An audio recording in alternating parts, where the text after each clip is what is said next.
investigated reported disturbance at Acer Plaza? 10-4 dispatcher, verify address. That's Acer Plaza. Repeat, Acer Plaza.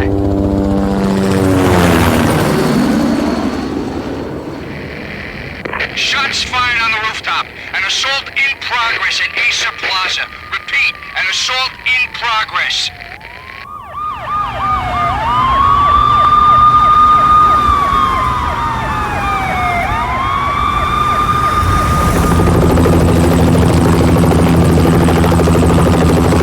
It's a war zone down here.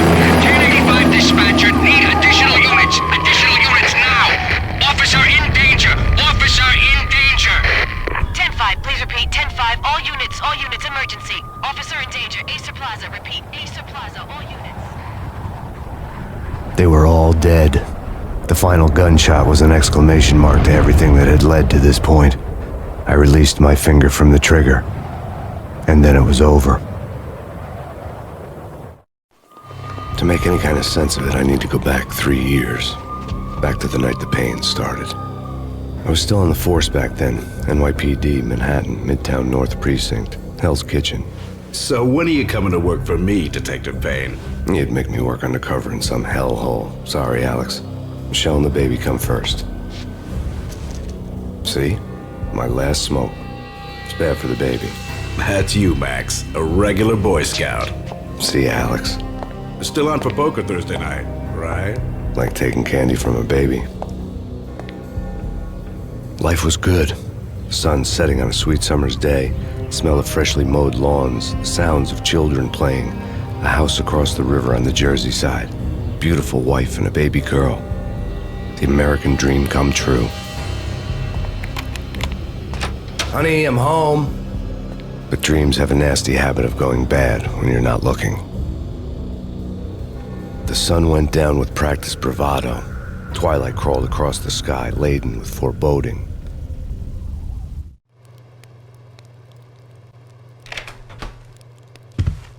Michelle, honey, anybody home? I didn't like the way the show started. They'd give me the best seat in the house, front row center.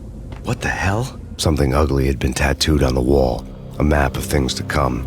It was a poison syringe, a magic tag full of diabolical meanings.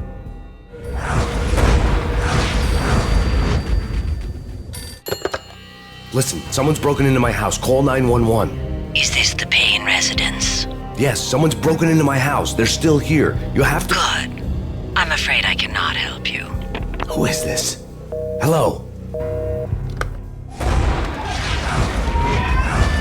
Michelle!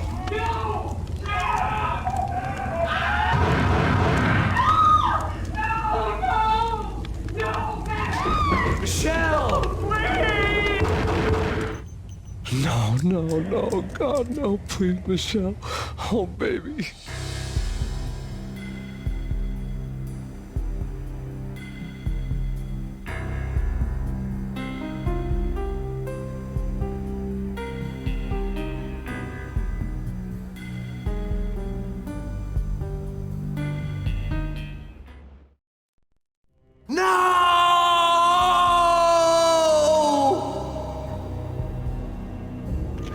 That was 3 years ago.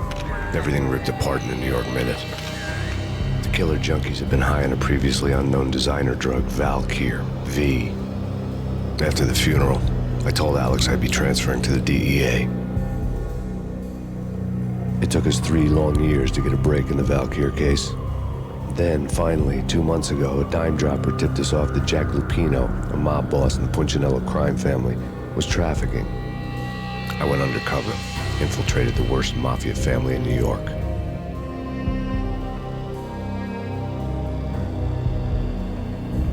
I came in from the cold and the dark. Outside the city was a cruel monster. I've been slowly working my way from the small time to the big fish, trying to get to the source of the drug. Alex and BB were my only contacts in the DEA, the only ones in this decrepit city who knew I was down here. BB here. Something urgent has come up with Jack Lupino. You need to meet with Alex immediately at the Roscoe Street station. I hadn't had a face-to-face with Alex since I'd gone undercover. Outside, the mercury was falling fast. It was colder than the devil's heart, raining ice pitchforks as if the heavens were ready to fall. Everyone was running for shelter like there was no tomorrow. It It didn't get any better when I got to the subway. The feeling hit me like a point-blank shot straight in the face. Something was not right about this. My Beretta stirred nervously under my coat, but the train doors had already shut behind me, and I was in for the ride. Next stop, Roscoe Street Station, and Alex.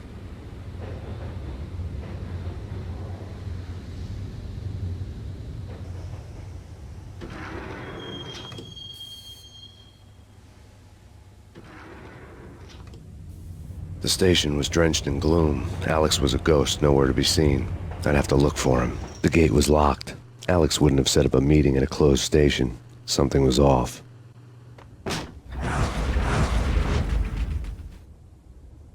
Death was in the air at Roscoe Street. I'd have to find Alex fast. The pills would hold the pain back for a while. Wasn't Jake supposed to take care of this? He and Mickey are having too much fun taking care of the cop up there. Oh, well, what's the plan? Simple. Gun down every mother-loving bastard that gets off the train. Sweet. Didn't the train go already? No idea. Let's just wait and see. Yeah, he's dead all right. Hey, it's me you're talking to. Yo, guys. Hey, we're getting around. You hear me? What is this, a joke? Hey, anybody? Answer me. The security panel let out a mocking cackle. I'd need the right code.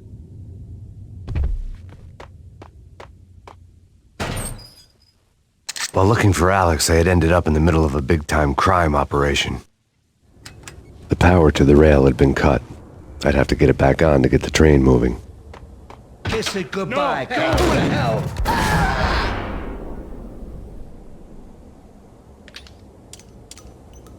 You saved me, man. What's going on here? A massacre. These armed thugs just appeared from nowhere. We need to get help. I can make the call from the control room 1 floor up. Can you take me there? Sure, sounds good. Follow me. Frankly, I'm too scared to go to the control room on my own without you and your gun. Hey, where are you going? The control room's up the stairs. There's no time to lose. We gotta get to the control room. Hitting Roscoe Bank ain't exactly keeping low profile. The riskiest high 7, huh? But hell, the payoff makes it worth it. The gate was locked. I would have to find another way to get to the tunnel. Home free. This way. Yo!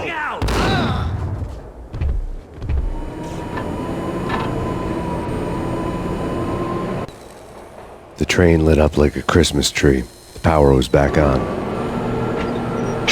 The pills would make the pain go away for a while.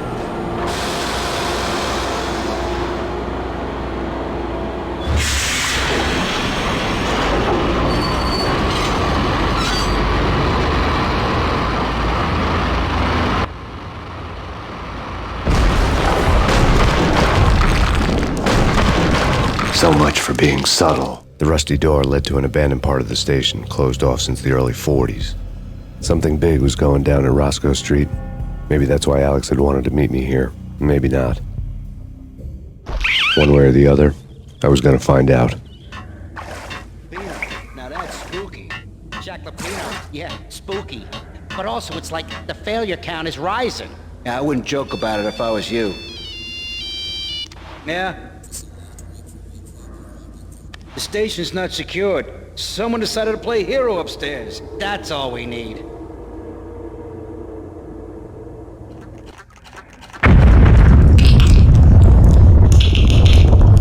What the hell was that? Hold on here.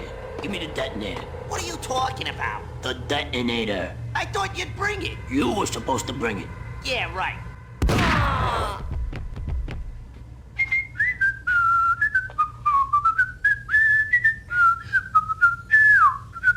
The door had been welded shut ages ago and the bomb was missing a detonator. Okay, fellas, the police are on their way. New York's finest are gonna be here soon. So stick to the plan. We got our own private exit route. In and out, do your thing. Wham bam, thank you, man. Thank you. We come to you now live from the crime scene. Who is this? Right back at you. This is Deputy Chief Jim Bravura from the NYPD. You are to cease your criminal activities and surrender immediately. Sure thing, Jim. Me and the boys have been talking, and everyone's real sorry. They'll never do it again. Who the hell is this? Being placed at the scene of a bank robbery wouldn't have tipped the odds in my favor. The bank robber's score lay on the table. The bank robbers had been after Acer Corporation bonds. The Acer success story had recently been on every channel and on the cover of every magazine. The bank robbers had left their tools on the table. Judging by the detonators, the crooks had bought enough explosives to send Lady Liberty into orbit.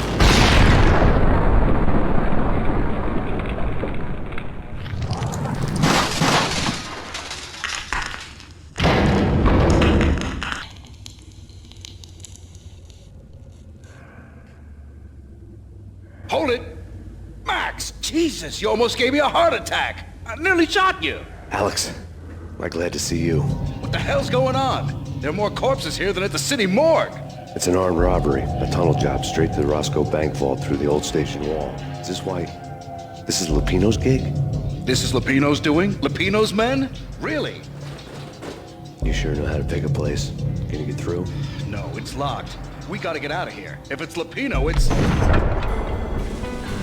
Alex? Alex!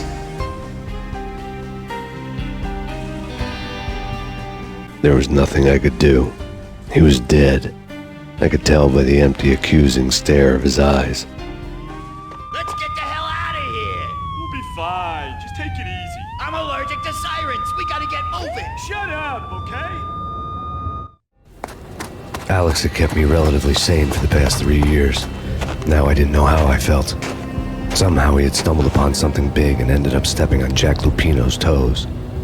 Lupino ran his racket of sex, drugs, and contract killings from a sleazy hotel in a slum block of tenements.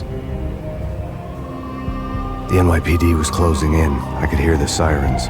Their wail was a crescendo. Lupino thought he could get us by taking Alex out and leaving me to take the fall for it. All he had gotten was my attention. I went for the hotel first. It was a sad old thing with flickering lamps and faded colors, cheap mobster punks and tired-eyed prostitutes. I walked straight in, playing at Bogart, like I'd done 100 times before. The place was run by a couple of murdering mobsters with shark smiles. The Finito brothers. Ladies and gentlemen, it's the Payne in the butt. Payne to the max. You're killing me. Did you make that up yourselves, or you get some wino downstairs to come up with it? Don't answer that. A rhetorical question. I got something for the boss. Lupino around? That kind of depends on who's asking. A friend or a junk squad plan. Don't answer. It's one of them, how do you put it, rhetorical questions. Lupino ain't here, but he said bye. Lupino wasn't in his cheap hotel. Instead, I ran into the Finito brothers. My cover had been blown. The door slammed shut behind me, and then I was dodging bullets like raindrops. Payne in the butt. Ha ha! Payne to the max. Junk squad Payne. Got a ticket to Marble City for you. Deeper than lying down. Bring it in. A letter on the desk caught my eye. Bosses! Everything all right? Bosses! Joey, Vigilio, you all right in there?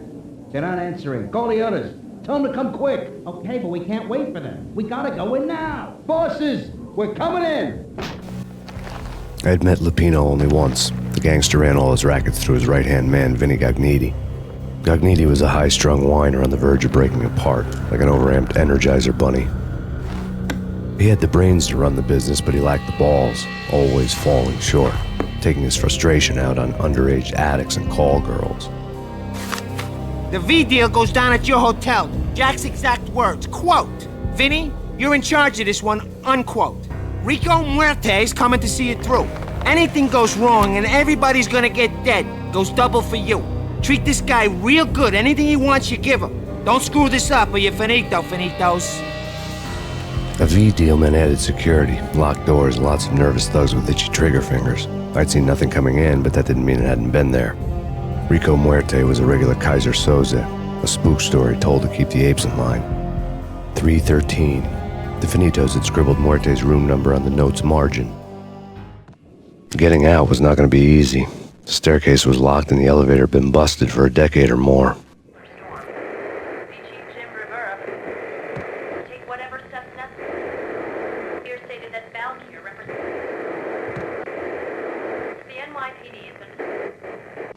In his press conference today, the mayor stated that Valkyr represents a clear danger to New York and called for drastic actions to eliminate the problem. On today's top story, the Valkyr crisis worsens with the murder of DEA Special Agent Alex Balder. Special Agent Balder had been shot repeatedly from a point-blank range. The gunman has been identified as Max Payne. The noose is sure to tighten around this fugitive criminal as more NYPD units join the search to apprehend him. I had just gotten my 15 minutes of fame. Yeah, something's wrong with the bosses. Payne's there and they're not answering. Let's go already. Payne's gonna pay in spades.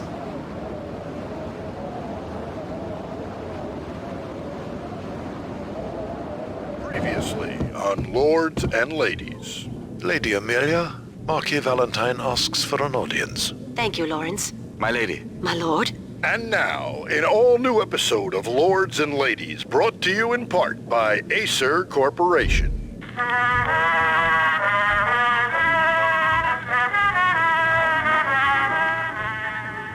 My lady. My lord. My lady, there is a matter of great importance I must bring to your attention. My lord, there is?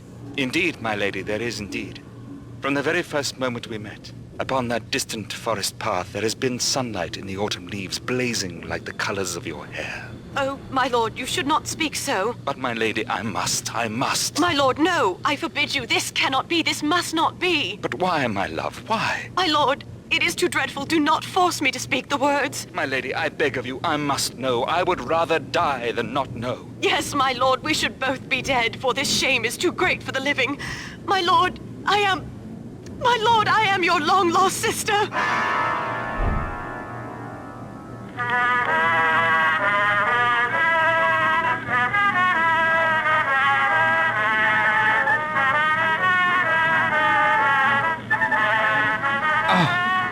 Lady Amelia, so tragic.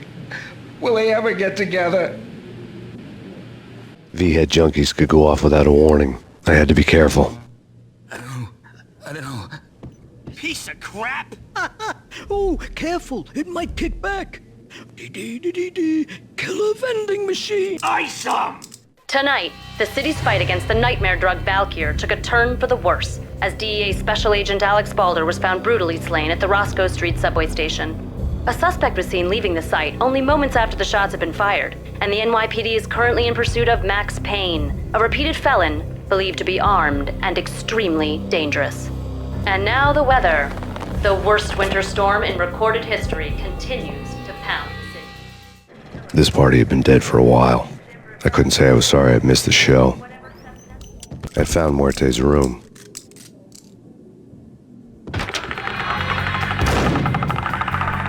Muerte had received a letter. Our investigation had turned up nothing to link Angelo Punchinello, the head of the Punchinello family, to Valkyr. All tracks had ended with Jack Lupino. The letter in Muerte's room was signed by the Don himself. It was the first hint that the Kingpin knew what was brewing inside his syndicate.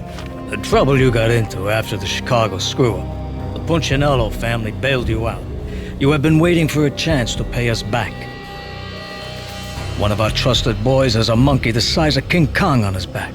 We need your special skills for backup on a major deal. Collecting evidence had gotten old a few hundred bullets back. I was already so far past the point of no return I couldn't even remember what it looked like when I had passed it. What the? Told you. God damn. I thought it was a bomb for sure. Nah, the Russian wouldn't dare. This has been waiting to happen. I thought it was a bomb. The hooker had left her diary on the table. The diary belonged to a hooker named Candy Dawn. The read would have made a vice cop blush. Had talks with the mystery hag over the phone again. Sent her the latest One-Eyed Alfred tape. As long as the hag keeps paying for the tapes, the old man could come every day for all I care. She had a nice sideline, making secret X-rated flicks of her clients and selling them to the highest bidder. It would get her killed if her V-fix for the day didn't do it first.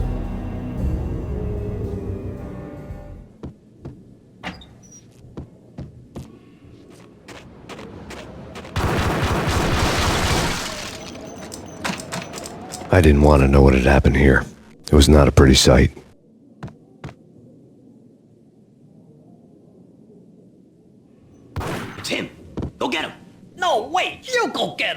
You go and get him. The old service elevator rumbled down to the bowels of Jack Lupino's hotel.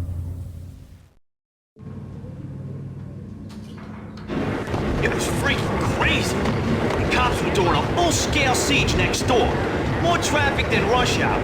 I mean, bleeding bastards running back and forth, Ronnie and Jimbo to throw. And in the middle of all this, there we were. I didn't give a damn. Just going with the flow. So what happened? Nothing happened. We got the explosives, dumped the cargo. We were home free. Jesus. A winter storm warning is in effect in the whole tri-state area, as both freezing rain and heavy snowfall continue. Many roadways are already closed, and people are advised to stay indoors. The severe blizzard has ravaged New York for 3 days now, with no end in sight. We'd been snowed from the start in the Valkyr case. The forecast said there was plenty more where that had come from. But the snowbound city was on my side. Less chance of innocent bystanders getting caught in the crossfire. Exhibit number 1, a newspaper. A dead man tied to a chair lay on the boiler room floor. Captain Baseball Bat Boy has an unbeatable track record in superhero death matches. But a 6-pack of root beer gets me every time. The murder weapon was a baseball bat, now lying in a pool of drying blood next to a newspaper folded open on a Captain Baseball Bat Boy comic strip. Take vampire movies. Why are they always set in L.A. or Mexico? They can't even get a tan. If I was a bloodsucker, I'd move to the North Pole. Winter's one long night.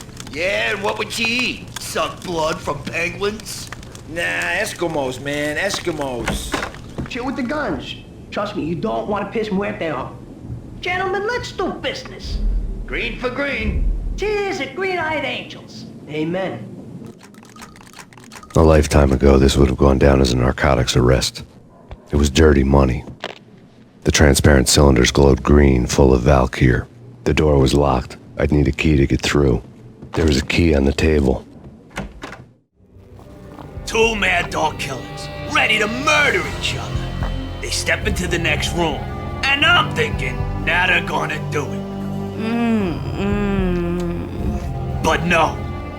They sit down in front of a TV and solve their differences with the Kung Fu fighting video game.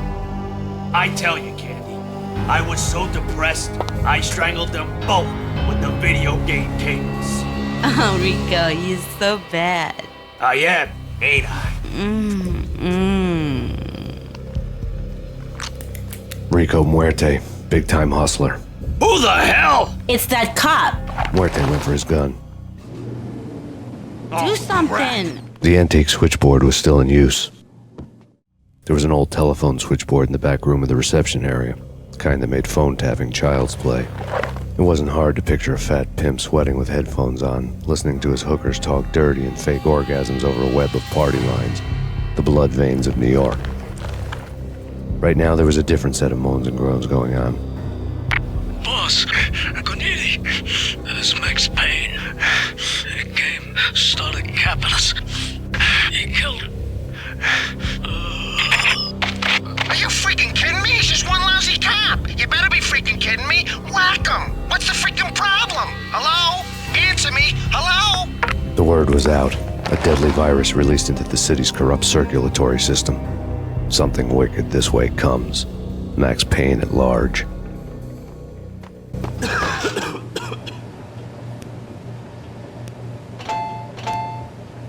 You think you could take my money? You know who you're dealing with? Huh? Do you? Do you? Turn around, walk away, blow town. That would have been the smart thing to do. Guess I wasn't that smart. Lupino's tenement buildings were a seedy hangout for all kinds of sleaze. A liquor store, a pawn shop, a laundromat full of mobster bookies and loan sharks. The list went on. The how and why of it was a mystery to me, but they knew I was a cop. They knew I was coming, and they were going to get real trigger-happy about it. I got to see Lupino's hangout all lit up. A bomb went off, turning snow into liquid gold. A pillar of fire lifted the remains of a car straight up into the air. The flames were highlighted on the hood of a black Mercedes-Benz as it coasted down the street real slow, as if the driver didn't have a worry in the world. I got a good look at the man riding shotgun. It was Vladimir, the head of the local Russian mob, the fly in Don Punchinello's soup. The ringing in my ears was the sound of a mob war being waged.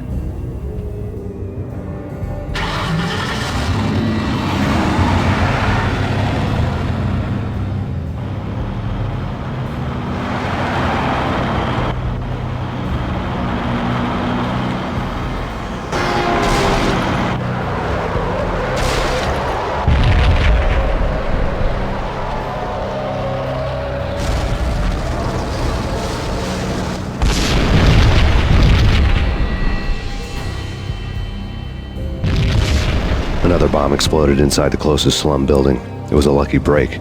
The goons inside were spooked, but luck always came with a price tag. More bombs could still be ticking inside, and the cops would already be on their way. Jack Lupino's suite was on the top floor.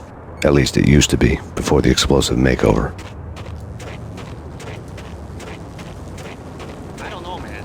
I don't know about this. Quit worrying, Think of it as Christmas. The Russians are with Santa. The headlines were a depressing read. The headlines were screaming bloody murder. The storm was a screaming duet with the approaching prowl car sirens. It was all a scream when you were down for the count and wanted for murder. The whole building was rigged with explosives. A beaten-up phone in the entrance hall was ringing. It could have been just a junkie in need of a fix, but it turned out to be something more sinister than that. Am I speaking to Mr. Payne? Who wants to know? My name is Alfred Woden. You must hurry. The police are on their way. Tell me something I don't know. They know you're there. How? And what's it to you? I will contact you again. The cops arrived, sirens singing in the off-key harmony of a manic-depressive choir. I had a few minutes while the SWAT team would go through their usual routine. By the time they busted in, I needed to be long gone. Max Payne, this is Deputy Chief Jim Bravura from the NYPD. Drop your weapons and come out with your hands above your head. I couldn't get past the door without a key. Someone had left a letter on the counter. Suddenly it all made sense. The bombs, the Russian mob boss making an appearance in person. Gagniti was his usual self, all talk and no walk. After our hit, the Russian has only a couple of guns left and they can be bought. There's no freaking way he has the guts to try anything after that. As it turned out, the Russian had plenty of guts.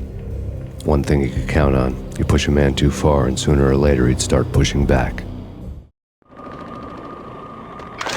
was a key on the shelf.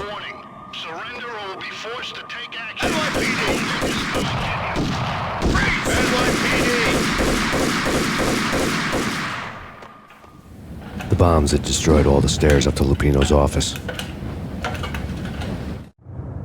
The alternate route led there by way of adjoining rooftops. It's never been this cold. Never ever. It's like the sky's falling. Yes, sir. It's the end of the world as we know it. And I don't feel fine. I don't feel anything. Not a thing. I'm freezing my butt off. To get to the roof, I'd need to get to the elevator through the locked door up ahead. Pizza delivery. Never seen you before. Buzz off, Joker. No, don't shoot. You know the clowns at the laundry? Me? No. You're no good to me then. What? No, the laundry, yeah. I know him, yeah. Get me in there. Okay. I'm with you. Just lead the way. No problem, man. I'll come to the laundromat with you. I'll get you in. Okay. I'm with you. Just lead the way. It's me. Open up. Let me in, quick. Not so fast. The password. John Woo. Come on. Okay, John Woo. All right. Come right in.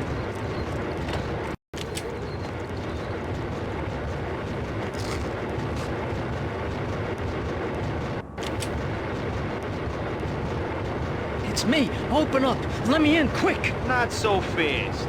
The password. John Woo. Come on. Okay, John Woo. All right. Come right in.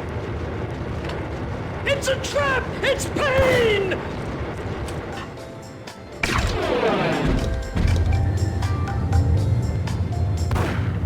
Thank you.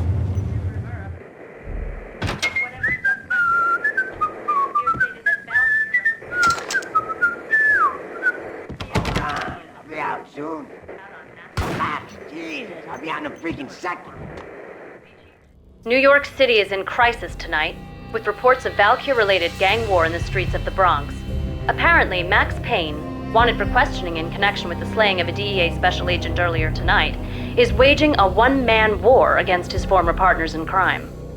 Among the listed casualties so far are notorious mafia members Joey and Virgilio Finito, as well as Rico Muerte, himself a fugitive from the law, and a suspect for several murders in the Chicago area. The NYPD has been placed on full alert. A citywide APB has been put out on Max Payne. Deputy Chief Jim Bravura has promised to take whatever steps necessary to bring him to justice. What those steps may be remains to be seen. For NYCNN TV News, this is Kira Silver. I don't want to go there. It's the last place I'd want to end up. But that's where I always end up anyway. Only, it's not me talking to the pink flamingo, but someone who looks the part down to the finest detail, except that he's evil. I'm hiding in the shadows, watching it all unfold. The flamingo speaks. He can speak here. It says, Mirrors are more fun than television. that's mirrors are more fun than television. Somehow I know this, just don't ask me how. And I, not me, but my double, nods and smirks at this, like it was the funniest thing in the world. And then something goes wrong, and suddenly they know I'm there, hiding behind them, and they both turn to look at me with cold eyes. And the flamingo speaks again.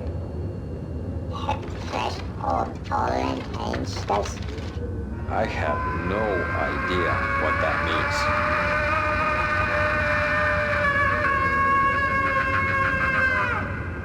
And that's when I always wake up to my own scream, in that brightly lit white hospital room, strapped to my bed.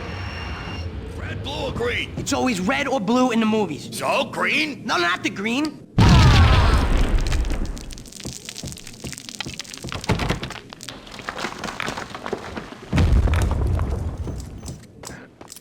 What the hell are you standing around here for? They're bombing us. What are you doing?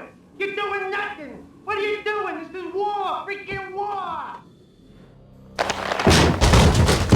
Vinny Gognitti, just the man I've been killing to see. Payne?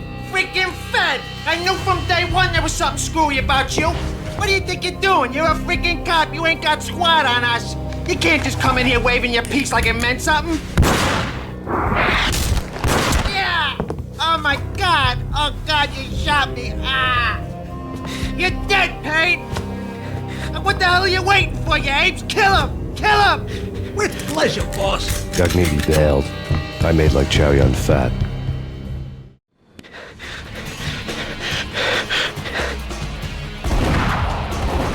Crumpled letter lay on Gognitti's desk.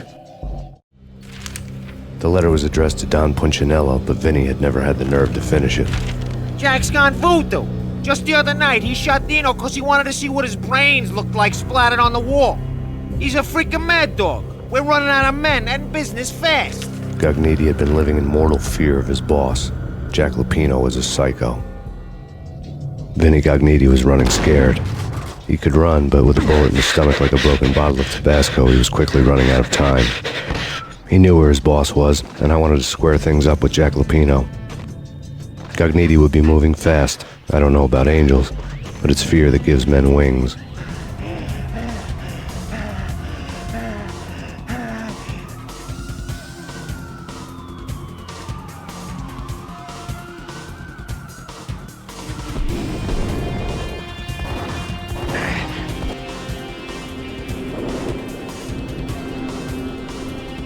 Gognitti hitched a ride. To catch him, I'd have to follow his lead. This was my second train ride of the night. The way it started didn't promise anything better than the last one. Freezing wind tearing at my face like sandpaper and razors, ice hard and slick under my hands and feet. And somewhere in the background, the wail of sirens, the city howling after me. New York sped by in fast forward. Dark rooftop water towers and a dead forest of antennas and chimneys, all a blur. When the train he was riding slowed down, Gognitti made his move.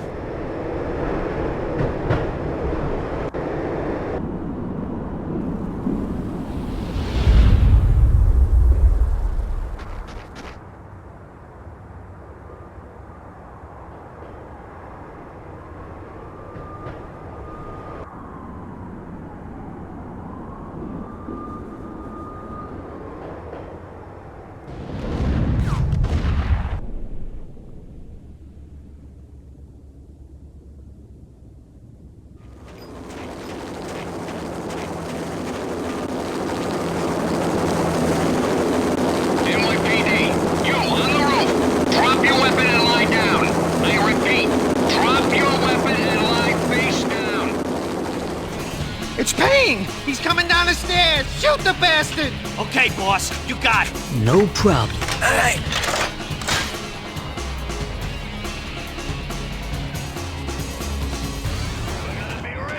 Freaking rich.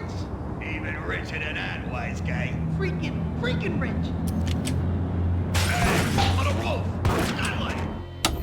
Max Payne has nowhere left to go. We are very close to capturing him. You'll get a full statement then. Right now, I've got better things to do, ma'am. That was Deputy Chief Jim Rivera from the NYPD with no further comment at this time.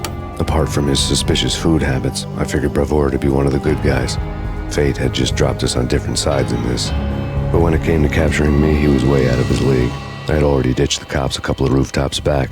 For now. I can hear.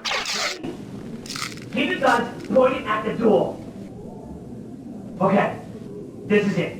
Any moment now, Payne's gonna bust through that door with murder in his eye. It's either him or us. I, for one, am gonna pump the SOB so full of lead, they'll need a forklift to carry the coffin to the grave. Open, goddammit! Payne! I'll kill you, you lousy freaking cop!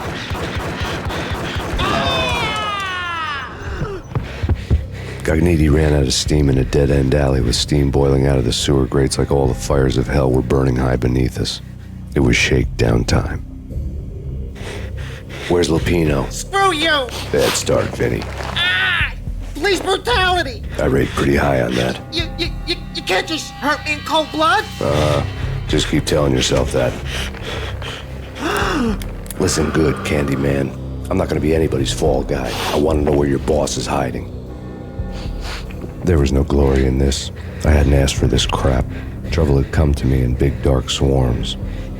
The good and the just were like gold dust in the city. I had no illusions. I was not one of them. I was no hero. Just me and the gun and the crook. My options had decreased to a singular course. I'll tell you, just don't hurt me no more. Lupino's at Ragnarok, the nightclub. Book me, take me, hold me to the freaking jail, just don't hurt me. Your rights will be read at your funeral. Ragnarok was Lupino's private nightclub, a den of drugs built into an old theater. I knew what waited inside. V-head junkies ready to explode in random acts of senseless violence. And Lupino's goon squad, the worst stone-cold killers this side of hell. Ragnarok was as inviting as a headache, flickering and flashing to a machine gun beat. The belly of a nightclub was a gothic theme park that began with bondage games and led to the nasty stuff from there. As subtle with its dark message as a cop killer bullet through the heart. Like father, like son. Just like Jack Lupino. The book had never been a bestseller. Given the setting, I was surprised to find that somebody had been passing time reading. The paperback was entitled The Age of Murder and Storm. The blurb on the back mentioned Norse mythos and Ragnarok, the end of a Viking world with a terrible winter that covered the earth in ice, when vile crimes were rampant and all humanity lost. I could see how somebody impressionable might get it into their head that we were at the end of time. I was also beginning to see what the nightclub and its owner were all about. Books on the occult had been piled on the table. The room was stacked with light reading, such as Necronomicon, Witchcraft, and Paradise Lost. Old exotic titles like Malleus Maleficarum and De Umbrarum Reini Novum Portus. Books with pentagrams on their covers, all dealing with the occult and the infernal, lying between stacks of horror videos and a couple of Ouija boards. The only thing I could take seriously was the thought of Lupino taking it seriously. He had been spending a lot of time getting intimate with the guy downstairs. I wouldn't say anything to his face. He might not. Who knows what he'd do? Somebody's gotta go in there. It's too freaky. All the screaming. It's been 3 days now. Look at me. Hell no, I ain't got no death wish. I'm just saying, it gives me the creeps, especially now. It's gone all quiet in there. Karaoke never was my scene. The backstage area led to Lupino's inner sanctum. The hot air inside was like an invisible wall, thick with incense and something else, a sickly sweet smell that made you gag. This was the rotten core of the Big Apple. Lupino lurked somewhere ahead, like a spider at the center of his web, waiting. The vapors in the air started to make my head swim. Torn pieces of a letter lay scattered on the sofa. Punchinello had threatened Lupino in writing. The note had been torn to pieces, bloody fingerprints all over them. Don't want you to think that one of my boys is not playing with a full deck. Shape up, Jack. We are running a business here. I'd hate to send the trio to strong-arm you. The trio were the Don's notorious henchmen. It was obvious that Lupino hadn't been intimidated by the threat. Lupino's notes covered the table. Jack Lupino was crazy, all right. The table was scattered with notes of demented arcane nonsense written in rusty blood, a mishmash list of demons, devils, and dark gods evoked. Beelzebub, Asmodeus, Baphomet, Lucifer, Loki, Cthulhu, Lilith, Hela! Blood given to you all. He was after that old Faustian deal. Your soul for power and fortune. Just sign on the dotted line with your blood. Lupino's notebook lay on the pedestal. Jack Lupino was crazy, all right. Mythic wolves, let loose to devour the sun and the moon. Lupino is the wolf. I'm Mr. Beast, the big bad Fenris wolf. I'm the end of the world man, wearing the flesh of fallen angels. After Y2K, the end of the world had become a cliché. But who was I to talk? A brooding underdog avenger alone against an empire of evil, out to right a grave injustice. Everything was subjective. There were only personal apocalypses. Nothing is a cliché when it's happening to you. The flesh of fallen angels! Come to me all! Astaroth, Beelzebub, Asmodeus, Baphomet, Lucifer, Loki, Satan, Cthulhu, Lilith, Hela! Blood to you all! Secret, living under the skin of reality. I've seen it. The corruption of flesh. Oh! I'm the wolf, yeah! I am the wolf! It's close. It's coming. You have come. A witness to the end of time. It's now! I will rise to her side! I don't need the words! I'm beyond the words! I had known there'd have to be a catch in it somewhere, and this one was the Empire State Building of catches. Lupino was pumped up and dying to go 15 rounds with a mutant alligator. And then he started this spooky monkey talk, straight from a bad dream. Mine. I have tasted the flesh of fallen angels. I've tasted the devil's green blood. It runs in my veins. I've seen beyond the world of skin, the architecture of blood and bow and arrow. Death is coming! She is coming, and hell follows with her. This is the twilight winter. I am ready to be her son. Her time is now, and all who stand in her way must die!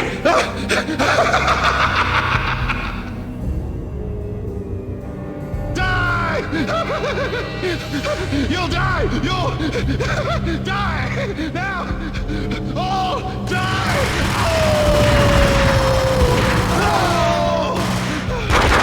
When Lupino finally went down, I wanted to make real sure he'd stay that way. V was a bad monster. Turned them into friggin' zombie demons from outer space. I think he's dead already. Huh? And that's when it happened. But dead or not, you've got the wrong guy. In stepped this knockout femme fatale, holding a gun to my face. I returned the favor. Lisa Punchinello. Lisa Punchinello was the Don's wife. Mona Sachs. Lisa's evil twin. Your safety's off, evil twin. You might hurt someone with that gun of yours. Lisa's the damsel in distress. I'm the professional. I'd blow you away without batting an eye. Sure, and you can check out my credentials splattered all over this joint. Jack couldn't have framed you. Not the state he was in. We're after the same slime bag. Angelo Punchinello's the one who murdered your friend and framed you with it. You know this for a fact. I've got my sources. I don't have a clue these days. I just shoot them as they come. Who put a contract on the Archfiend? This one's mine.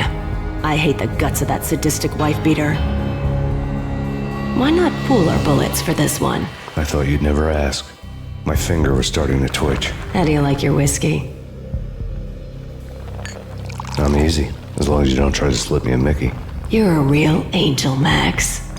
It was good stuff. Tasted sweet as honey going down. Nothing personal. Can't risk you going berserk and getting Lisa killed.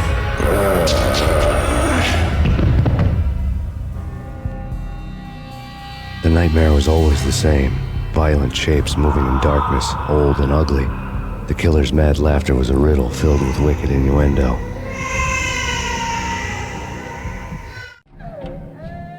Somewhere, the baby was crying. Cartoon violence. A fascinating thing. No matter what you do to them, those guys always bounce right back. Should've known it when we found you snoring next to Lupino's corpse. A comedian, huh? The pictures were filled with good old times. Alex and I had a few moments of glory between us. Crime-fighting comrades, the best in NYPD DEA collaborative team. Good-hearted macho bullshit like that. I would have given anything to have him here as my backup. No such luck. No luck at all. Michelle looked at me from the photo. The Payne family. Happiness captured in a Polaroid moment. I had thought it would last forever.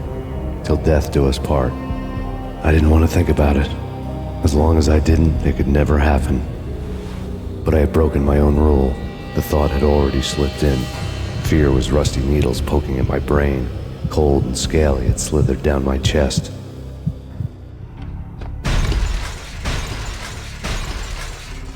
I really love to watch cartoons. Captain Baseball Bat Boy's my favorite. No, please God, no.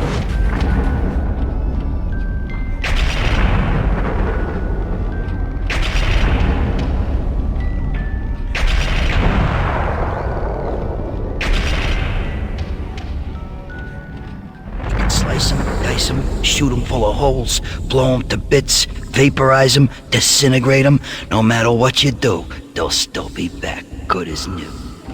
Michelle's diary lay on the table. Michelle was working part-time in the district attorney's office. Her diary was open on today's entry, her handwriting all pretty curves. An army dossier found its way to my desk yesterday. Valhalla? Isn't that a Norse myth? Something about Vikings? I tried to tell Max about it, but he was busy, that cute frown on his brow. Guess it's nothing, just a mix-up at the courier service. From now on, I would always find time for her. It was a hollow promise. Too little, too late.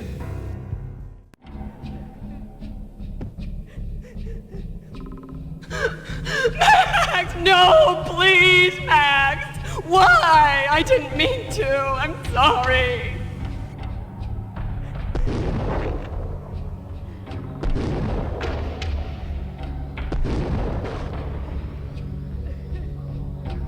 Murderer! You killed her! Nothing like that ever happens in the real world.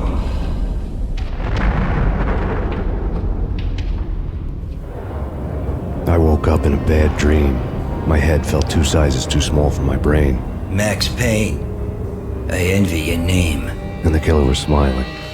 Pleased to meet you. I'm Frankie the Bat Niagara. Niagara, as in you cry a lot? He had a baseball bat and I was tied to a chair. Pissing him off was the smart thing to do.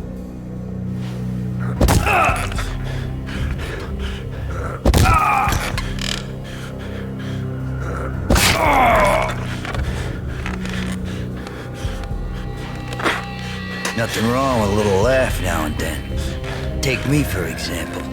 I love to watch cartoons. Cartoon violence is a fascinating thing. Let's take a break. I need to take a leak and maybe grab a cold one at the bar. Don't worry. I'll be back to finish this off. And then, it's checkout time. You play, you pay, you bastard. He swaggered out, and the door clanged shut behind him, locks clicking into place. Everyone makes mistakes. Mine hadn't been to crack jokes about the goon with the bat. He'd have cracked my skull regardless. It hadn't even been to trust a girl with a gun. I had blindly gone after the first bad guy on my hit list when I should have been aiming further up the ladder, at the head of the Punchinello family. I couldn't bring myself to be pissed at Mona. Guess I had a soft spot for a pretty face.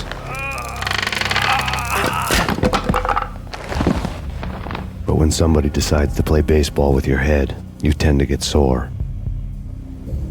They had dragged me back to the basement of Lupino's hotel. I was beaten, bruised, and blue. I felt like the chair I had broken to get free.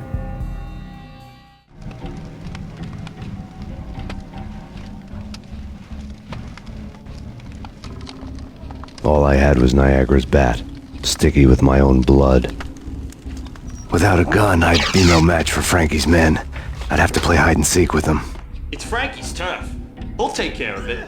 Yeah, I know. At least I wouldn't mind having a go at it myself. It's Frankie's turf. Yeah, I know that. Another newspaper caption for a murder scene.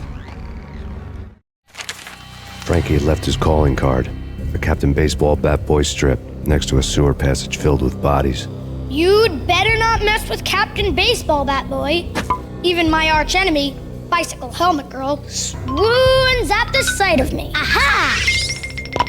There were enough corpses to put a mass murderer to shame.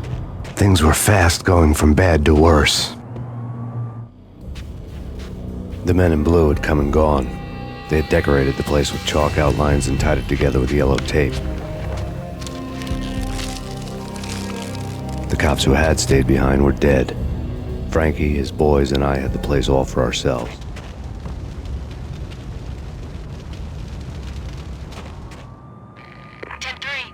Unit 294, call dispatcher. Unit 294, come in. Have you arrived at the scene? Unit 294. Unit 294, come in. Unit 294. Just forget about it. Just forget about it. Hey, just forget about it. That crazy witch, you should have heard her. She was a real scream when the boys caught her trying to cap the Don. Oh, that's friggin' bad. To the trio? That's even worse than what Frankie's doing to that poor bastard downstairs. She's gonna take a long time to die. The mobster muscle on the phone was talking about Mona. Punchinello's trio were nothing but bad news. More evidence that Punchinello didn't like me much. The fact remains that all the victims so far identified in the Ragnarok shooting have been known criminals, many of whom had large doses of V in their blood. Reliable sources say that Max Payne was also among those killed, although no body has been recovered at this time. Reliable sources. That meant somebody thought the Mafia had me, and didn't want the cops snooping around anymore. The body would be delivered to them barely recognizable. Case closed. Don Punchinello had the power to be that reliable source, which was no news. But his news was old news. Framing me hadn't been enough. Don Punchinello had put a hit on me. He wanted me dead, and it had been important enough for him to give written instructions to Frankie about it. Max Payne should die like a dog for the trouble he's caused. Frankie, I know I can trust you to give this matter the dedication it needs. The hotel bar was fast developing quite a history. True to his words, Frankie was there, having a beer. Jesus Christ. How the hell did you get loose? Got bored waiting. Thought, what the hell, we could just as well finish this here. Fine by me. This works out just as well.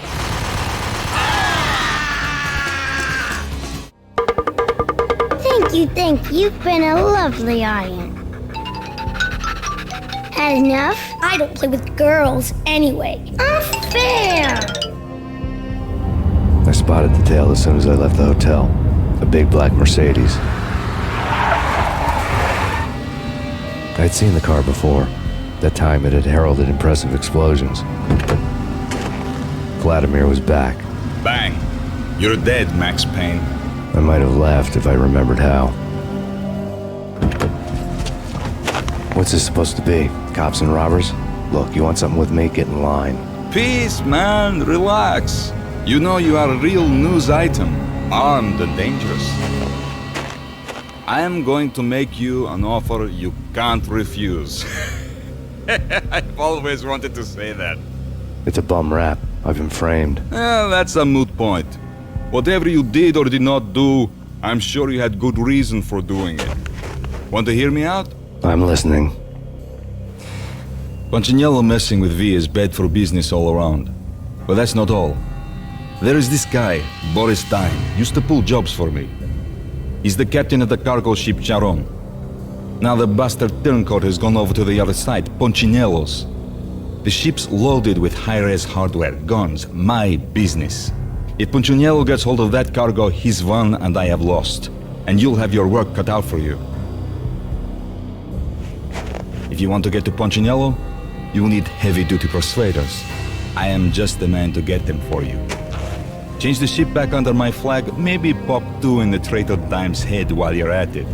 You'll get enough guns to start the apocalypse. You in or out? Let's get this show on the road. Vladimir was one of those old-time bad guys with honor and morals, which made him almost one of the good guys. None of us was a saint. The Brooklyn riverfront was a maze of rusty containers, sharp-boned cranes looming up from the snowstorm. On a night like this, you couldn't help but think of the dark army of dead men sleeping with the fishes, cement shoes in line. No Minotaur lurked in this labyrinth, but somewhere out there, on the clanking deck of his cargo freighter, the skipper of the Chiron was waiting, like the ferryman of the River Styx. Both of them beaten to a pulp. Eyes swollen. They couldn't see in the end. Swaying on their feet. Slipping on the blood. Money's worth. Brought tears to my eyes. Transcendental.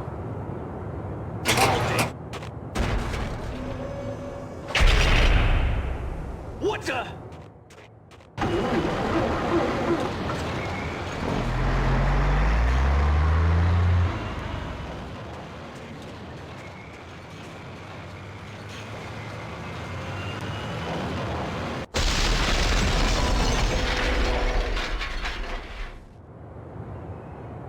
Raise the bridge. Oh!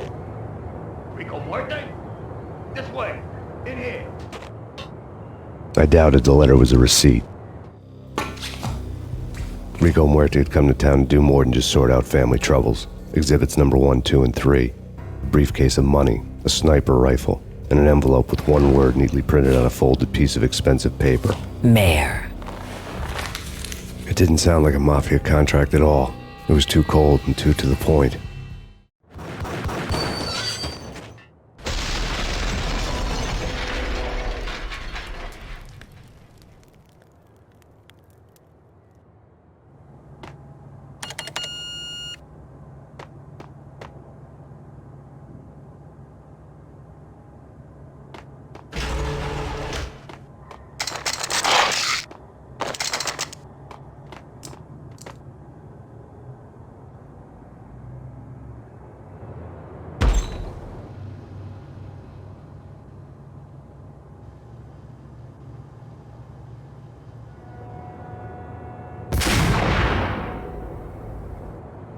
I had found Boris Dime's ship. Rust had crept over the sides of the cargo steamer a long time ago. Boris Dime would be on board. I'd have to smoke half of his crew to even get near the gangplank. The guns were probably being kept in the hold, buried amidst the rats and oily water. Angelo Puccinello here. Angie, tell me, how much did Dime cost you? I bet it was more than his name. Max Payne. Right the first time. You're dead, punk. You sure you're not confusing me with Boris here? But you are right, of course. Pretty soon we should get together and have a talk. You son of a... Pissing Punchinello off was a dangerous game, but when people get mad, they make mistakes. I should know. That's where I wanted Punchinello, mad enough to trip over his own feet, preferably into a grave. Dime! Dime! Dime!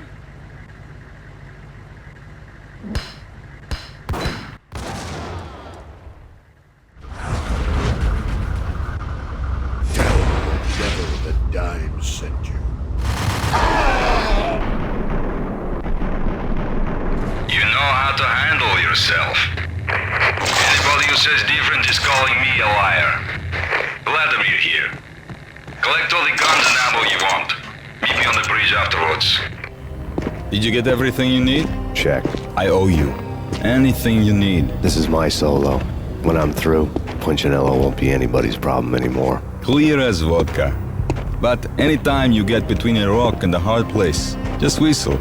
This could be the beginning of a beautiful friendship. You really get a bang out of this big-time gangster act, don't you? Even with all this firepower, I figured I couldn't get to Punchinello at his manor. I could only hope that he wouldn't pass a chance to hear me beg to see he's won. This is Max Payne. I want to cut a deal. Payne, you're a dead man. That's what everybody keeps telling me. I got your ship and her cargo. I want to meet.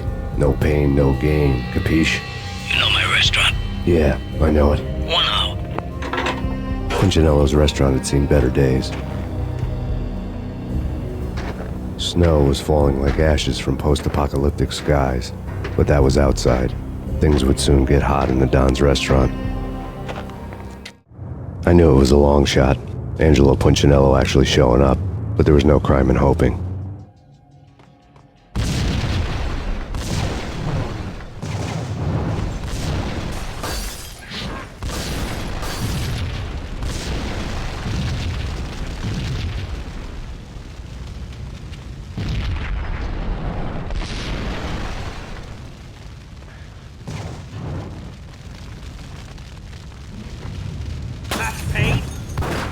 Punchinello was burning to get me. The feeling was mutual. He was trying to put out my flames with gasoline.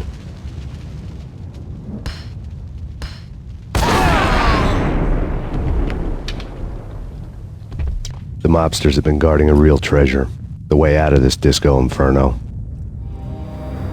Vlad had seen my smoke signals. The Mercedes was revving to go, almost drowning out the banshee wail of the sirens. You coming? We'll drop you off at the Punchinello Manor. Sounds good to me. When this is over, look me up. I could use a professional like you. I'll keep that in mind. The night groaned with cold. The garden lights flickered nervously. In their light, the falling snow was dead white before the darkness ate it up. I had heard the stories. The trio were mad dogs. They'd have hung the heads of their enemies over the manor gates if the capo had only let them. Punchinello wanted pain. He'd see the pain. The trick in my situation was that there was no trick, no matter what the movies tell you. No rules, no secret mantra, no roadmap. It wasn't about how smart or how good you were. It was chaos and luck, and anyone who thought different was a fool. All you could do was to hang on madly, as long and as hard as you could. Someone had graciously left the back door open for me and killed the guards. My money was on Mona. I knew the trio would be standing between me and Punchinello. I had read their rap sheets, thick as phone books. No one would be walking out of here alive. The numbing cold of the broken night had followed me in. Upstairs, the trio tangoed down the manor halls to the silent rhythm of their murderous hearts, the blood of their victims rust on their lips. Vince Mignano, Pilot Providence, a.k.a. Big Brother, and Joe Deadpan Salem. The pistol was a frozen lump in my hand, piercing the skin, gnawing me to the bone. In death, the thug had been promoted to messenger. Someone hadn't enjoyed the Don's hospitality. Someone with a flair for the dramatic. Someone who had let herself out of a locked cell and past a couple of armed guards. My thoughts were on Mona again. I could only hope she was a good enough gambler to walk away while she was still winning, before she'd run into the trio. Someone get the guys from upstairs! No one's going anyplace. Too late for that. He walks in, we waste him. Vinny and Joe and Pilot won't get the credit for this kill. Pilot, he's here! It didn't take me long to run into the trio. My fortune had been told. The word on Lisa Punchinello was that she was a bit of a witch. The tarot cards on the kitchen table fit the picture. They weren't my kind of cards, but I was willing to take a crack at the hand Mrs. Punchinello had dealt. The first card was the tower. Maybe that was supposed to be the manor. It got easy after that. The devil was the master of the house, and death was me, coming for him. 1 down, 2 to go. Take care of it. 2 down, 1 to go. No stopping him! This will stop anything. Take cover.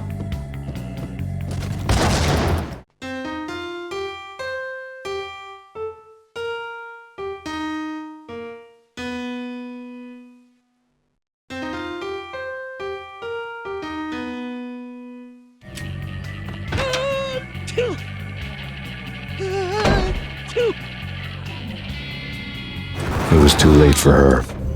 You're a real angel, Max.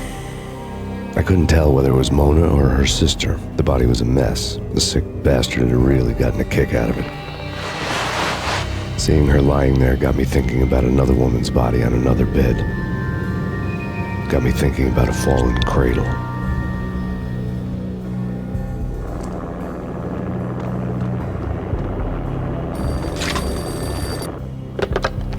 Max Payne. Talk to me.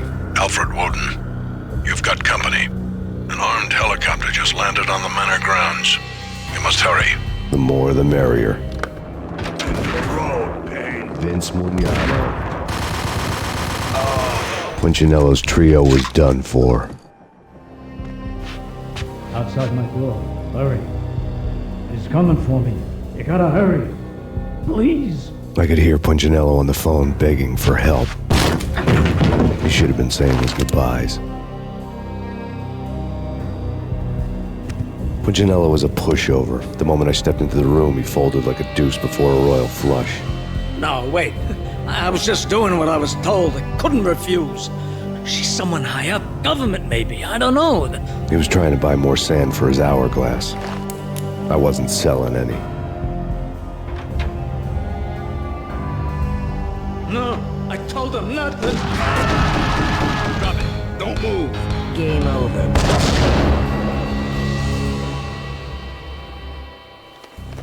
I could tell when I was outgunned. It was time to take another beating. The mystery witch was a real barracuda. Trouble on dagger heels, a smoking assault rifle in her hand, and an army of killer suits behind her. How sweet. I get to kill 2 birds with 1 stone. Sooner or later, it was going to catch up with you. Mr. Payne, it's time to show you the benefits of my brew. Be a good boy now. You'd find that Lady Luck was really a hooker. You were fresh out of cash. Gentlemen, we're done here. Take me to Cold Steel. She had just given me an OD of Valkyr. I could feel green fire eating my brains. They turned to steam. They did a fade on me. I'd never had a chance. The witch had got me just as sure as if she put a gun to my head and pulled the trigger. The shadows rushed me, bruised mugshot faces hungry for revenge. They knew my weak spots and closed in for the kill. The floor turned into a vortex of green blood. I fell. The flesh of fallen angels. Max? Where are you, Max? Please. The letter was staring at me. There was something disturbingly familiar about the letter before me. The handwriting was all pretty curves. You're in a graphic novel.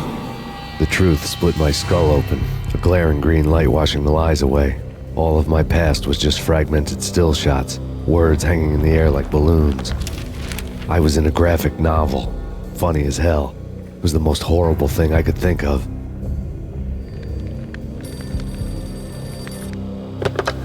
Bartender is shiny stuff and dreams are made of stooped necromancers. He sings like a banana wrist, having strayed too close to the constellations on their shaved skulls. There was a bad line in a prank call. Someone spouting insane babble. I couldn't make sense of it. But I had an overwhelming sense of deja vu, and the caller's voice sounded oddly familiar.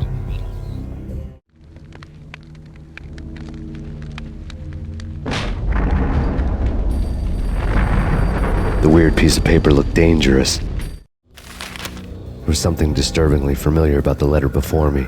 The handwriting was all pretty curves. You're in a computer game, Max. The truth was a burning green crack through my brain, weapon statistics hanging in the air, glimpsed out of the corner of my eye, endless repetition of the act of shooting, time slowing down to show off my moves. The The paranoid feel of someone controlling my every step. I was in a computer game. Funny as hell, it was the most horrible thing I could think of.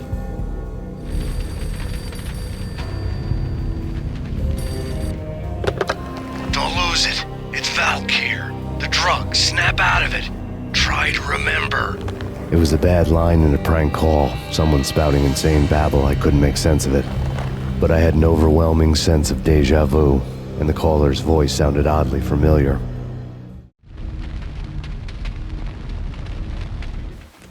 Max, something happened at the office today. A strange memo. Something about Vikings. Honey, I gotta run. You can tell me all about it this evening. Have a nice day, darling. The bullet holes were rubies on her chest, blood glowing on her ivory skin. She was so beautiful. The killer was smiling. The flesh of fallen angels. Murderer! You killed her!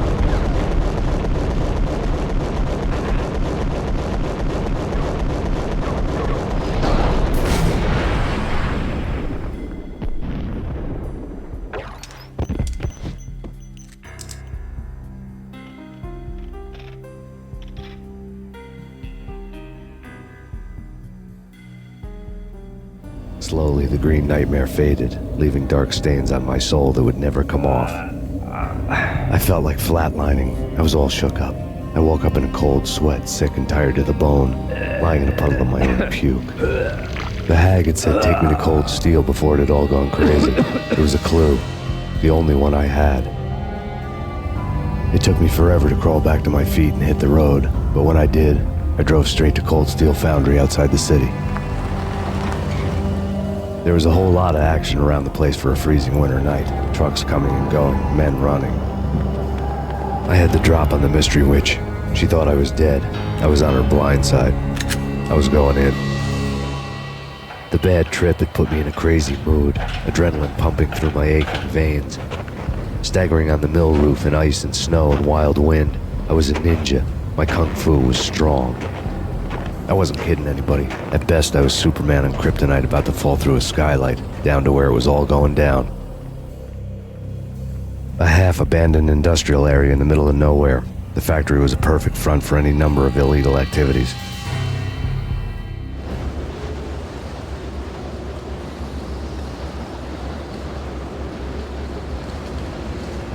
In the belly of the plant, molten metal boiled and bubbled like a witch's brew.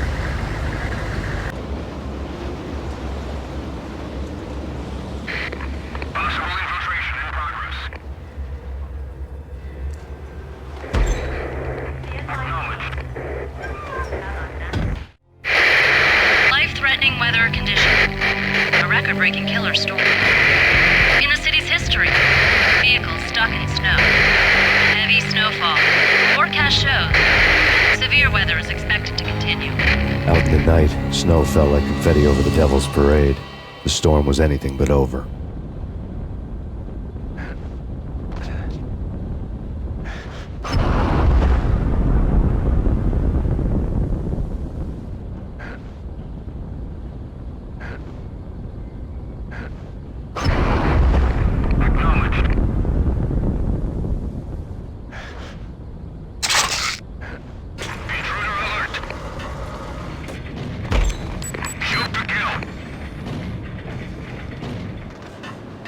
Can you believe it? I bet they sleep with their rifles. I bet they've given them names. I guess. So, you don't have a name for your gun? Hello? Hell no. You do? Well, yeah, kind of. Hey, let's hear it. Well, I call it Dick Justice. I rest my case. Perimeter breached. The facility has been compromised. Repeat, the Deep Six has been compromised. Initiate Operation Deadeye. The walkie-talkie military lingo could mean only one thing. They were getting ready to destroy the evidence and vanish into the night. I was so close. The hidden truths were just around the corner. Possible infiltration in progress. The folder on the table told a grim tale. The mercenaries were running a tight operation, paperwork and all. Merchandise missing again. A chemist had tried to smuggle it out for his own private party. Locked him up in cell B7 in D6's old test facility to wait for proper processing. I was close enough to hear the secrets, just beyond the next doorway.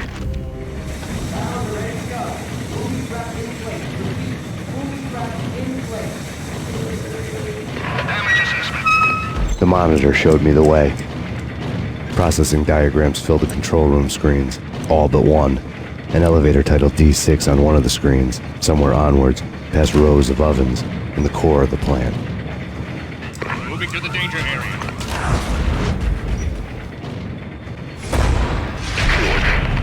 Acknowledged. I had taken on the role of the mythic detective, Bogart as Marlowe, or as Sam Spade going after the Maltese Falcon to unravel all the mysteries. Following a path of clues to that final revelation, even if it would take me down to the cold, cavernous depths of a grave. You can't do this! My men are still inside! Do you have any idea why this is called Operation Deadeyes?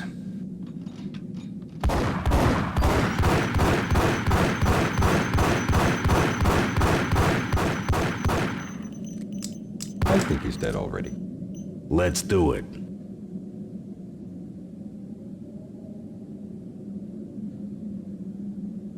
Attention all personnel. The self-destruction sequence has been initiated. Evacuate the complex immediately. We've got company. I had seen the logo on the floor before. There was an old army bunker under the steel mill. I knew the military plaque on the floor. I had seen 1,000 variations of the insignia on crumbling brick walls everywhere in the city. The sword replaced by a syringe. Project Valhalla, V for Valkyr, V for Valhalla. All of a sudden it read like a crackpot conspiracy theory. Abort! The self-destruction sequence has been initiated! Get the hell out of here! The place is gonna blow! Like everything else in the Valkyr case, the door code was a mystery to me. Attention all personnel. The self-destruction sequence has been initiated. Proceed to the nearest exit immediately. The chemist had been using the workstation when he died. The half-life of the lab rat had ended online, his password blinking on the screen. 665, neighbor of the beast.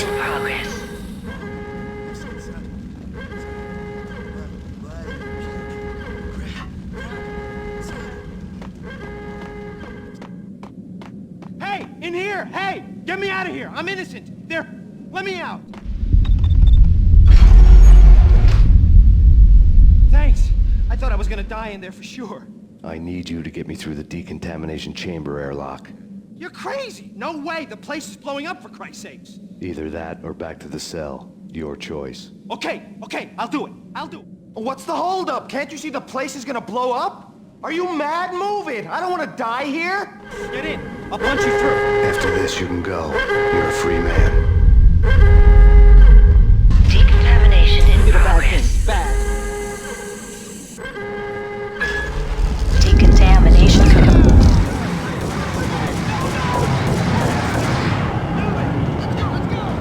I was caught in the middle of the deadly web that was the Valkyr case. One of the lab terminals had the project logo on the screen. Top secret. Project Valhalla. U.S. Army. Yggdrasil Network. Valhalla, the otherworldly place in Norse mythology where the bravest heroes spent their afterlife feasting and fighting forever, their wounds miraculously healed night after night.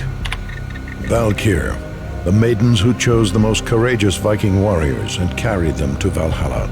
1991. The research objective is to create a chemical substance to enhance the stamina and morale of infantry troops. 1995. Results unsatisfactory. Project canceled. Someone had decided to continue the sick experiment unauthorized. Project compromised. Data leak. Fix the damage by any means necessary. Security clearance red. Authorized by the project lead. Field test. Double the dosage for all the remaining test subjects. Observe and record the subject's behavior in an urban setting. The drop-off point was my old address in New Jersey. The file dated 3 years ago. Just when you thought you had reached the deepest depths of horror, it suddenly got worse. How to turn off that small voice inside your head that started to whisper that you should be glad that now, if not before, your revenge was justifiable on any conceivable moral scale. That small voice proved, beyond any doubt, that I was damned. The dagger-heeled woman had come and gone a long time ago. There was nothing more for me here. The bunker's name was acting as a self-fulfilling prophecy.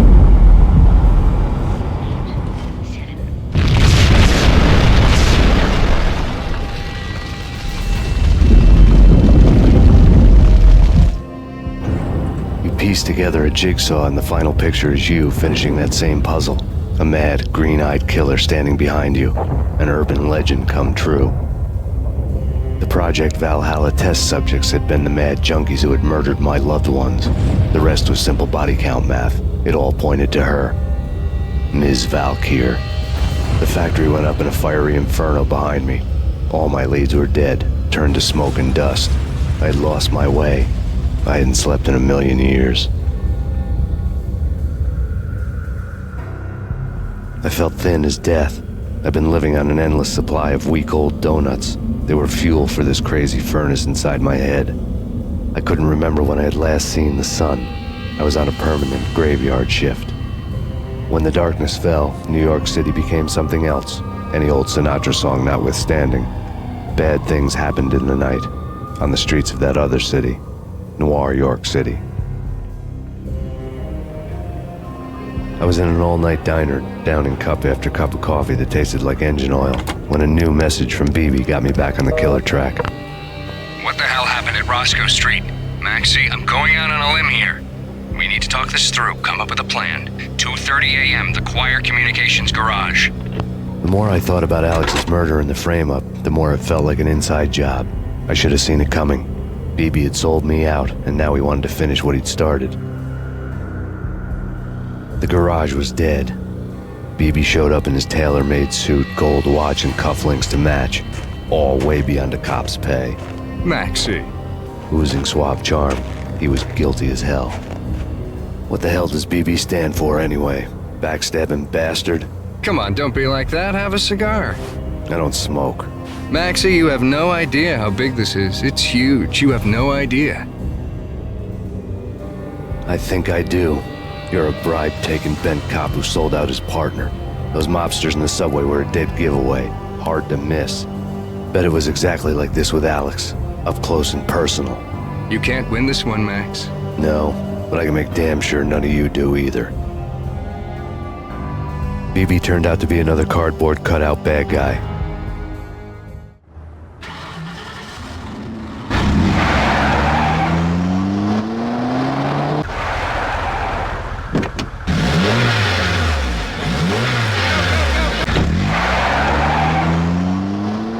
A bad cop on the take, a cowardly right-hand man fleeing from the scene, leaving his paid thugs to do his dirty work. Reports of a fire at the Punchinello Manor in Westchester. The manor is the home of Angelo Punchinello, the alleged head of the Punchinello crime family. The police are now saying, contrary to their earlier statements, that Max Payne is still alive and at large. He continues his vendetta against the Mafia, of which this last act of arson is attributed to. I had no recollection of setting any fires, but I did remember the flames.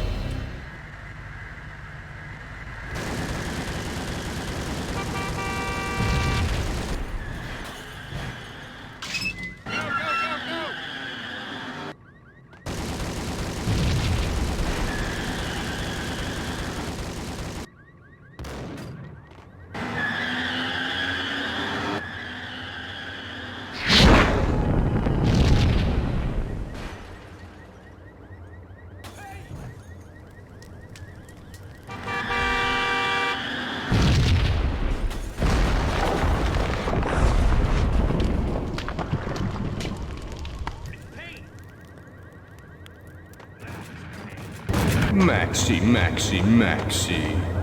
Come out wherever you are. You know, I really hate people who refuse to see the inevitable. Refuse to do the smart thing.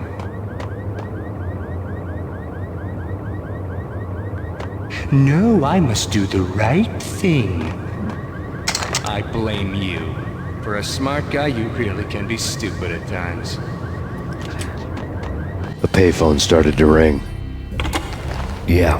Max Payne, Whatever does it for you. this is Alfred Woden. I can give you the name of your enemy.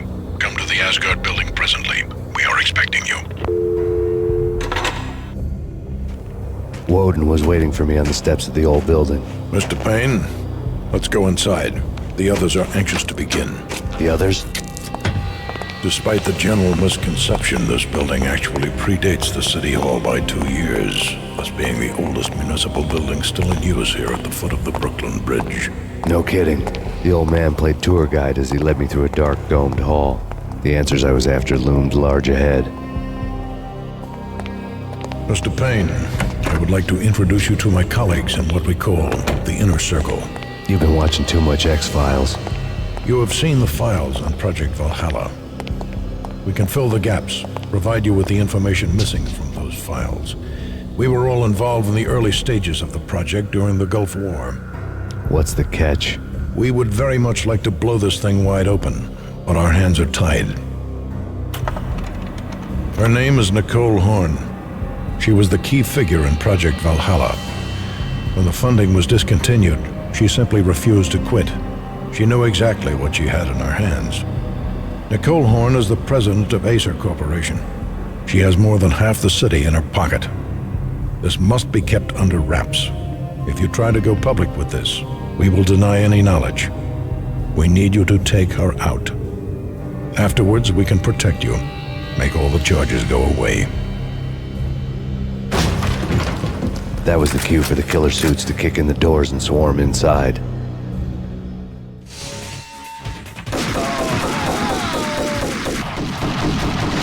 It was an impressive floor show, but I decided to leave early anyway. It was only a one-story fall. Lucky me.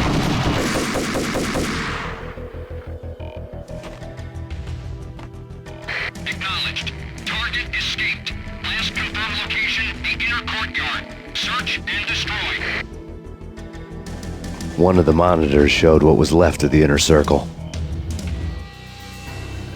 On screen, the so-called corpse of Alfred Woden stood up, miraculously waking from his dirt nap, looking smug among his dead pals.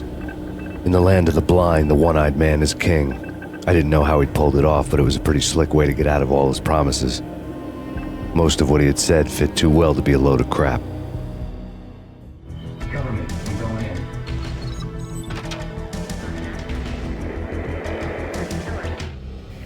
And what is your answer to those saying that he is actually providing a service long overdue to the city?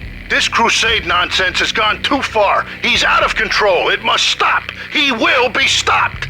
That was Deputy Chief Jim Rivera from the New York City Police Department. A videotape lay on the desk. Nicole Horn had blackmailed the Inner Circle into silence. The tape came with a curt extortion note on a piece of expensive paper. I remembered Candy Dawn taping her clients in action on the side, selling the tapes to the highest bidder. I was sure that kinky sex was nowhere near Alfred Woden's worst sin. But I had a feeling that when this was over, any collateral would come in handy. Woden had taken care of my mission preps with military precision. The critical areas in the Acer Corporation headquarters blueprints were circled in red. The president's office was at the top of the building, right below her penthouse suite. The elevators were controlled by a security computer, part of the mainframe located underground below the building. The high-rise was sealed as tight as a sci-fi fortress. Nothing seems to stop Acer Corporation's phenomenal victory march. Incredibly, the stocks are still rocketing. Worried experts already see a danger in the company's success. Some have gone as far as to say that Acer Corporation is about to become an even bigger monopoly than Microsoft ever was.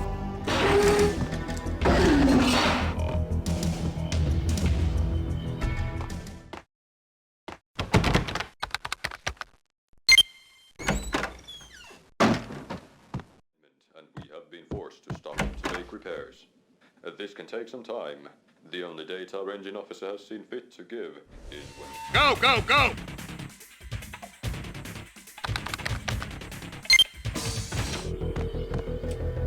The best movie ending ever? Gotta be Butch Cassidy and the Sundance Kid. A hero's end, going out with guns blazing. Never heard of it. No? Okay, newer stuff then. The Usual Suspects, where Spacey walks out of the police station and suddenly loses his limb. Or hey, Seven, where Brad Pitt gets to that head-sized blood-soaked cardboard box? Now I know. Freaking zombie demons from outer space. Drowning in blood was cool.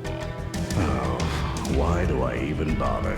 Sometimes, honestly, I don't know.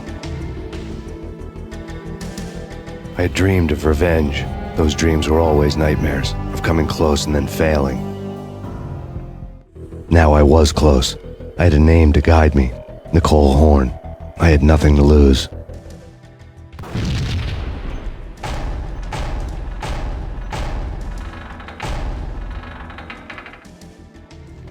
The Inner Circle had quite a track record. Project Valhalla had not been the only thing the Inner Circle had been involved in. There were rows of cabinets full of files. The Serpentine Secret Society went back a long way, always pulling strings from the shadows. I couldn't say I was sorry. Woden's move in some Byzantine power game had cut the Circle's membership roster to 1. The old man wanted me on cleanup duty. It was my mess, too. CIA, FBI, you've seen one, you've seen them all. Sure, good for a practice run. But this, working for her, oh, this is the real thing. The money's astronomical. And best of all, you get to kill any scumbag who gets in your way. License to kill, like James Bond. Take him down. Shoot to kill. Let's finish this. Mine wasn't the most original approach to the problem. It wasn't as if it hadn't all been done before. An eye for an eye, the first principle of revenge. Old as dirt, still going strong. The cardinal rule in going after someone with an intention to kill was not to make it personal, which it almost always ended up being anyway. It did with me. I took my time, cruising around the city in the snow. There was no hurry. I knew what I had to do now. I took my time, thinking about it, building up the rage. When I was ready, I parked the stolen wheels at the front entrance of the Acer Corporation headquarters. Got out, got in, got cracking. I had a bullet with Nicole Horn's name on it. I had 10,000 bullets with the hag's name on them. She had ultra-high-tech security systems, enough mercenaries and weaponry to start World War III.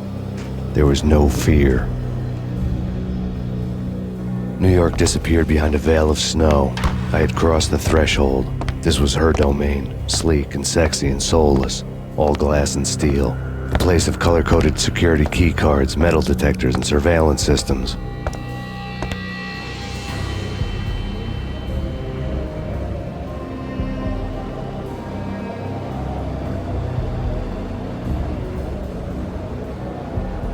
Colder than a walk-in fridge. Cold as a gun.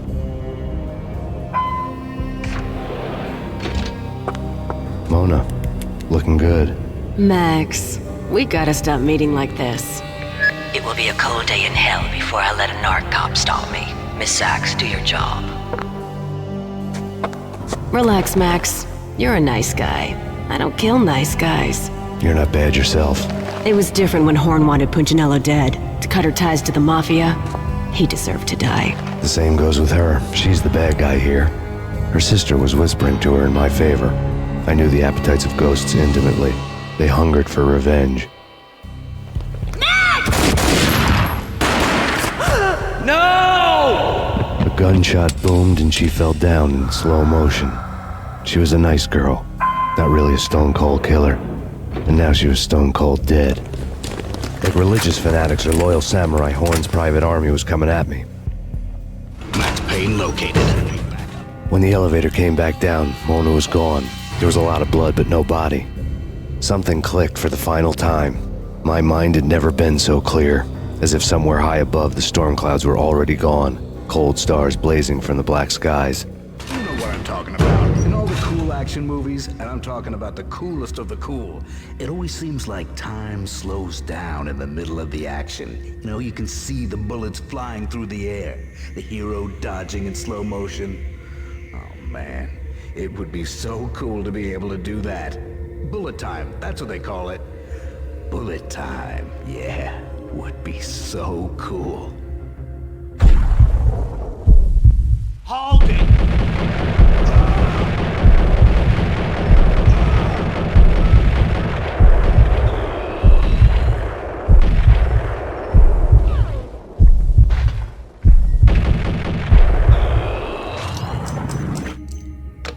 I had elevator access to the mainframe. From there, I'd be able to override the security locks and get to her office. The unmarked chopper was Horn's pet guardian, inhuman and flawless. It was stalking me. I hate to be stereotyped. I'm not a cold-blooded killer. I'm a nice guy. I love my wife. I have 2 boys I'm very proud of. You just have to make the ends meet. And if that means I have to shoot someone now and then, hey, it's just my job from 9 to 5. Well, not quite from 9 to 5, but I hear you.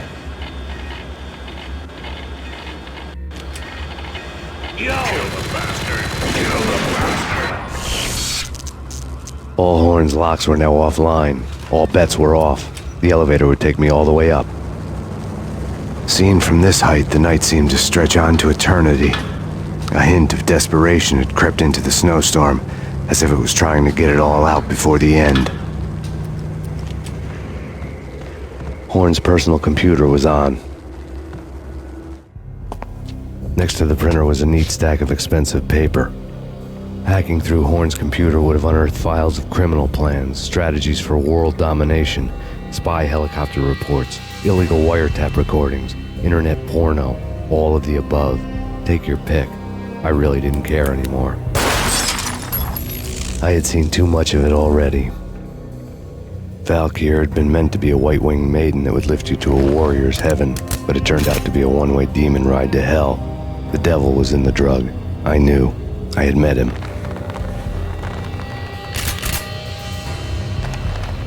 And now I was gonna kill her, the queen of the underworld who had tried to lift herself a bit closer to heaven with her drug money. No begging, no bribes. She knew better. Honor among killers. We who were about to die. Both of us knew how this would end, in pain and suffering. All this because your wife stuck her nose into things that were none of her business. The cops were coming to take me away. The sirens were like a bad conscience I couldn't shake. It's ridiculous you've made it this far. You won't be alive when they get here. Stop him!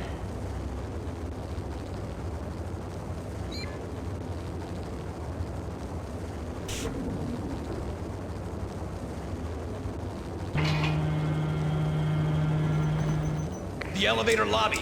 Get us back up now. Max Payne, this is futile. A waste of time. The deaths of your wife and daughter were necessary. Inevitable. It is done. You cannot bring them back. Nothing you do will make it any better. Max Payne, you are fighting a losing battle. You cannot survive this. You will die. Stop fighting. Make it easy for yourself. Accept your fate. You will die here. Max Payne, face it. You are up against an unbeatable force. You have already lost. You have lost. Only death will set you free from your pain.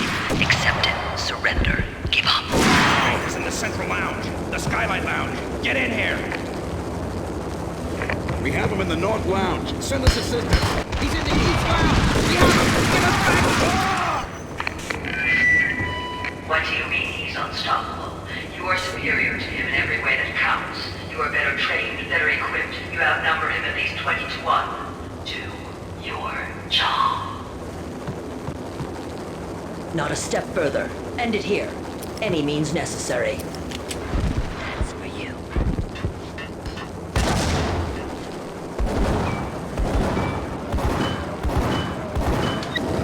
Roger that. Attempting to land now. It's gonna be tricky.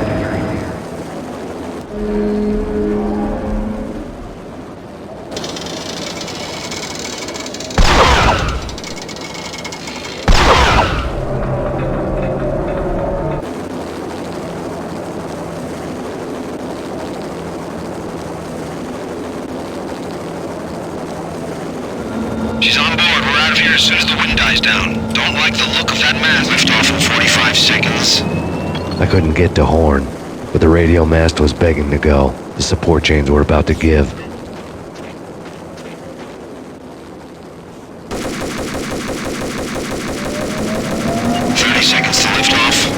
The cables were too thick for bullets. I'd have to find their weak spot to cut them. Okay, lift off in 5.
dead.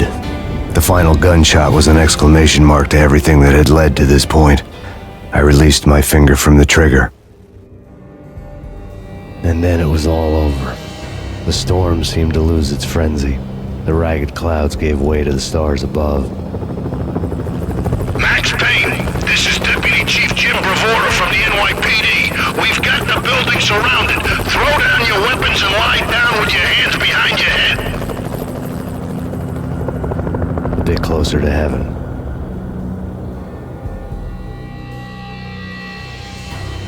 The cops' voices were distant and muted. Freeze! NYPD! Hold it right there! My ghosts released me from their haunting. Down below, New York City glittered like diamonds on black velvet. You gave us one hell of a ride. Take him down to Central Booking. You heard the man. Woden was there in the crowd, standing by the sidelines. It wouldn't be over till the man with the patch would say so. He'd say the right words. I knew he would. He'd better. Woden grinned smugly. It was the grin of a winner. That made two of us.